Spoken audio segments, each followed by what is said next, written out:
হ্যাঁ। অসহায় মানুষের মাঝে কম্বল বিতরণ করছে। আজ আমরা উপস্থিত হয়েছি মাগুরা কাটাখালী বাজার এই অত্র এলাকার কিছু অসহায় দুস্থ মানুষের মাঝে আমরা কিছু শীতবস্ত্র উপহার দেব। আমাদের মতো এভাবে আপনারা সমাজে যেখান থেকে যেভাবে পারেন এগিয়ে আসবেন, এই দুস্থ অসহায় এই মানুষদের পাশে আপনারা সবসময় দাঁড়াবেন।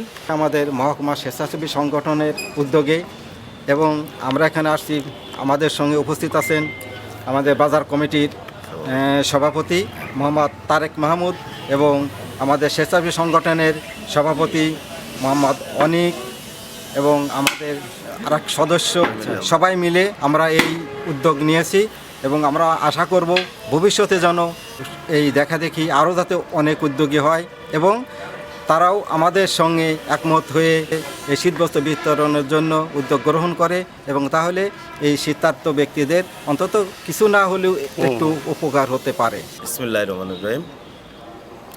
আমরা কাটাখালী বাজার সভাপতি তারেক মাহমুদ, আমি নিজেই যে আমাদের মাঝে উপস্থিত হয়েছেন মহকুমার সংগঠন আমাদের মাঝে আসছে কিছু বস্ত্র বিতরণ করার জন্য। আমরা তাদেরকে পেয়ে অনেক খুশি হয়েছি যে আমাদের এলাকার যে শীতার্ত ব্যক্তিদের মাঝে শীতবস্ত্র বিতরণ করছেন এবং করেছে দেখছি। এখন কাটাখালী বাজারের বণিক সমিতির পক্ষ থেকে ধন্যবাদ জানিয়ে আমি আমার সংক্ষিপ্ত বক্তব্য এখানে শেষ করছি। খুদা হাফেজ। ধন্যবাদ।